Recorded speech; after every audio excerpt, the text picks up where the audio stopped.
Welcome back sa PH Grind Recap. Ngayon ay ibabahagi ko sa inyo ang American psychological drama war film noong 2009 na pinamagatang Brothers.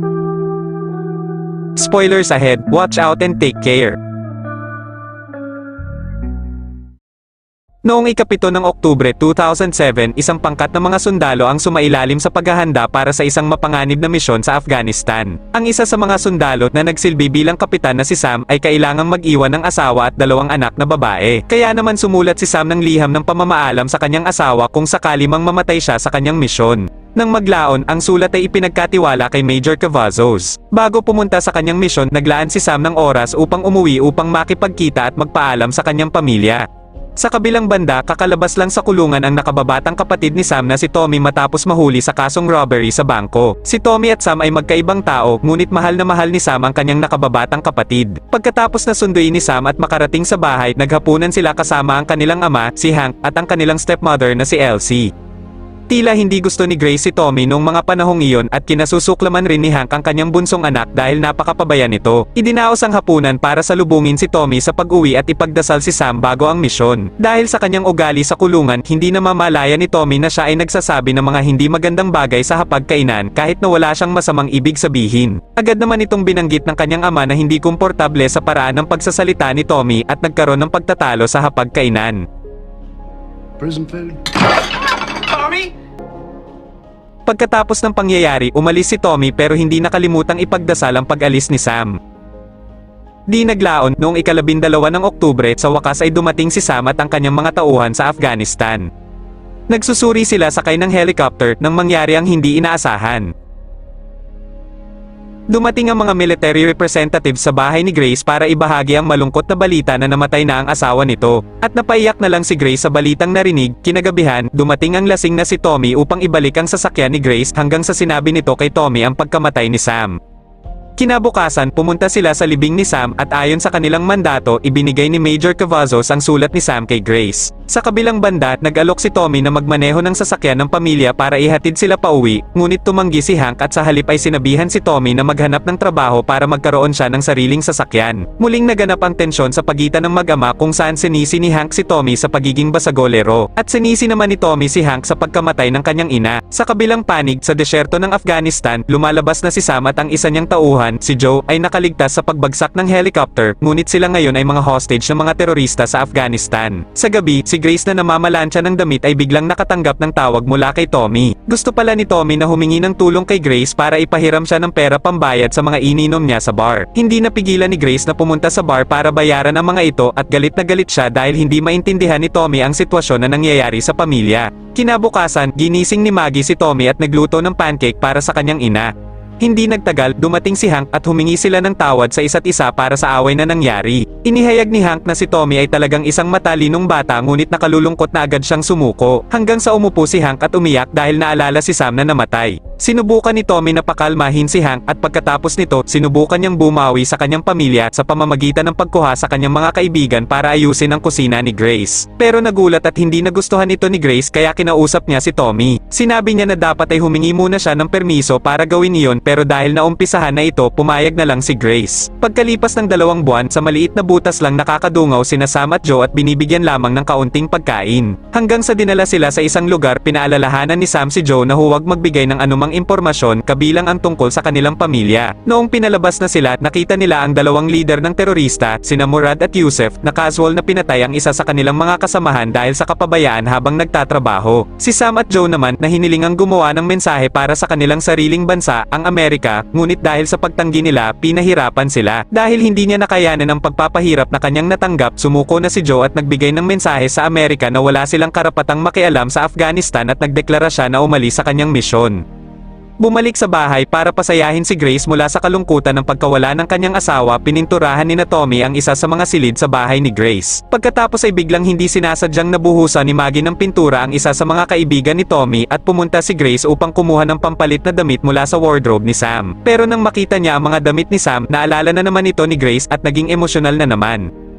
Sa kaarawan ni Grace may ideya si Tommy na sorpresahin siya kasama ang buong pamilya sa pamamagitan ng pagdidirekta kay Grace sa kusin ng pinalamutian ng maganda. Masayang masaya ang pakiramdam ni Grace noong mga oras na iyon na pagtanto niyang marami pa rin ang nagmamahal sa kanya. Pagkatapos noon, nag-ice skating sina Tommy, Grace at ang kanyang dalawang anak. Nagsisimula ng magbago ang ugali ni Tommy kaya mas lalong gumanda ang kanilang relasyon. Pagkatapos nito, si Tommy, na nakonsensya sa pagnanakaw sa isang bangko at pagtrato sa isang empleyado, ay bumalik sa bangko upang humingi ng tawad. Ikinwento rin ni Tommy kay Grace ang kanyang ginawa at sinabi sa kanya na nahimasmasa na ang empleyado dahil alam niyang pinagsisisihan ni Tommy ang kanyang ginawa. Pagkatapos ay nagpatuloy sila sa pag-uusap at nadala sa mga pangyayari, sila ay naghalikan. Sa pakiramdam na siya ay nagkamali, lumabas si Grace para magpalamig at si Tommy ay dumiretso pa uwi sa kanyang bahay. Bumalik sa Afghanistan kung saan natanggap ni Sam ang pagpapahirap sa pamamagitan pagpaso sa kanyang binti sa napakainit na bakal dahil sa hindi niya pagsunod sa kagustuhan ng mga terorista.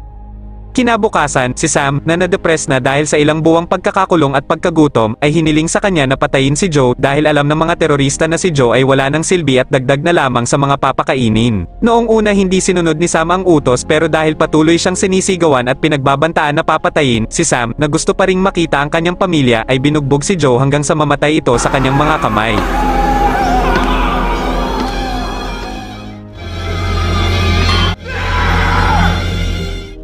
Di nagtagal, nahanap ng isang pangkat ng mga sundalong Amerikano ang base ng terorista at napatay si Murad, ang leader, at nasunog din ang video footage ni Joe sa insidente at sa wakas, si Sam ay natagpuan at nailigtas ng mga sundalo.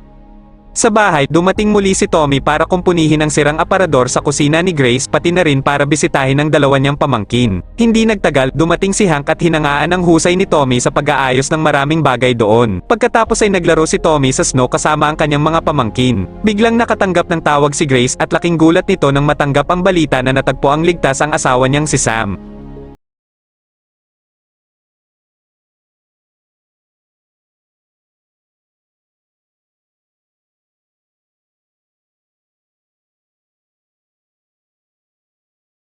Pag-uwi ni Sam, umikot ito sa bahay at syempre, niyakap ang pamilya niya na nananabik pero biglang tumahimik si Sam na may blankong titig at mukhang natulala. Sa gabi, hinalikan ni Grace na miss ang asawa sa likod si Sam habang nag-aahit ito. Pero sa hindi inaasahan, biglang nagsalita si Sam sinabing gusto niyang tapusin muna ang pag-ahit. Ganon din si Hank na nakakita ng kakaibang ugali ni Sam. Dahil hindi sumasagot si Sam, sinabi ni Hank na lagi siyang bukas kung gusto siyang kausapin ni Sam. Pagkatapos nag-ice skating sila pero nakaupo lang si Sam habang pinagmamasdan ang pagkamalapit ni Tommy at ng kanyang pamilya mula sa malayo hanggang sa lumapit si Tommy kay Sam para makipag-usap. Tila masyadong nag-iisip si Sam at sinabing si Tommy at Grace ay mukhang magkasintahang teenager at tinanong kung si Tommy kung nakipagsiping na siya sa kanya. Nang marinig ang tanong na iyon, natahimik na lamang si Tommy at iniisip kung ano ang nasa isip ng kanyang kapatid. Pag-uwi nila, may mga bisita sila, si Cassie, asawa ni Joe, at ang kanilang sanggol na anak. Si Sam, na nakarinig kay Cassie, ay iniisip pa rin ang tungkol sa kanyang asawa, hanggang sa puntong ito ay nadadala sa panaginip ni Sam ng maraming beses hanggang sa wakas ay tinanong ni Cassie si Sam kung nakita niya bang namatay si Joe. Nang sumapit ang gabi, nagsimulang kumilos si Sam ng kakaiba. Paulit-ulit niyang inaayos ang kanyang mga gamit hanggang sa isang beses bumunot ng baril si Sam dahil lang sa narinig niyang tahol ng aso. Kinaumagahan, pumunta si Sam sa opisina para makipagkita kay Major Cavazzo. Napagtanto ng Major na hindi pa rin ganap na matatag si Sam kaya pinayuhan niya si Sam na muling makipagkaisa sa kanyang pamilya. Sa hapunan, mukhang hindi naiintindihan ni Sam ang mga biro ng kanyang mga anak. Lalong kumbinsido si Grace na may mali kay Sam kaya sinundan niya ito at tinanong kung ano ang nangyari habang nasa Afghanistan sila, ngunit sa halip nagtanong si Sam tungkol sa relasyon ni Grace at Tommy na sinagot naman ni Grace ng tapat na minsan lang sila naghalikan. Ngunit si Sam, na hindi naniniwala, ay lumabas ng bahay. Nang gabing iyon, pumunta si Sam sa puntod ni Joe hanggang madaling araw. Pagkatapos ay bumalik sa bahay at nakita ang kanyang dalawang anak na naglalaro, pero nang lumapit ay tila natatakot ang anak nito pero niyakap ito ni Sam at umiyak. Kaarawan ni Maggie at sa bahay ng lolo't lola nila ito ipinagdiwang. Dumating si Tommy kasama ang kanyang crush na si Tina na ilang oras pa lang niyang nakita. Ginawa ito ni Tommy para ay paalam kay Sam na walang relasyon si Tommy kay Grace. Pero noong mga oras na iyon, mukhang hindi komportable si Izzy nang dumating ang kanyang tiyuhin na may kasamang babae, dahilan para mawala ng gana si Izzy at pinaglalaroan na lang ang kanyang pagkain. Naiinggit din si Izzy sa kanyang kapatid na maraming regalo sa kanyang kaarawan dahil noong kaarawan niya ay nasa Afghanistan pa ang kanyang ama. Patuloy na naghahanap ng atensyon si Izzy habang pinipigilan na maiyak. Nang makita ito, unti-unting nagalit si Sam at kumilos ng hindi inaasahan. Couldn't you Isabel. Pag-uwi nila, humingi ng tawad si Izzy sa kanyang ina at sinabing mas gusto niya ang kanyang tito na si Tommy kaysa sa kanyang ama. Pagkatapos ay pinakalma ni Grace ang kanyang dalawang anak at nangakong gagaling ang kalagayan ng kanilang ama. Dahil nakita ni Grace na lalong nagiging kakaiba ang ugali ni Sam, tinawagan niya ang kanyang mga biyenan para humingi ng tulong. Agad na pumunta si Tommy sa bahay ni Sam at sinabing tumawag ng pulis si Hank. Pagkatapos ay lumapit si Grace kay Sam na mukhang sobrang depressed at naabutan si Sam na nakaupo sa sofa na may hawak na bakal. Hanggang sa nawala sa katinoan si Sam. You know what I did? You fucking bitch, I love you! You know what I did? Fucking ass! Dumating si Tommy at niyakap ng dahan-dahan ang kapatid pero biglang bumalik ang galit ni Sam at nagbanta siyang babarilin si Tommy. Hanggang sa wakas ay dumating ang mga pulis, hiniling ng pulis sa kanya na ibaba ang baril at sinabing itinuturing siyang bayani. I'm a fucking hero! Ngunit itinutok pa rin ni Sam ang kanyang baril at sumigaw na hindi siya isang bayani dahil nadungisan niya ang sarili niyang mga kamay. Pagkatapos ay sinubukan ni Tommy na pakalmahin ang kanyang kapatid at nagawang huminahon si Sam at itinapon ang baril.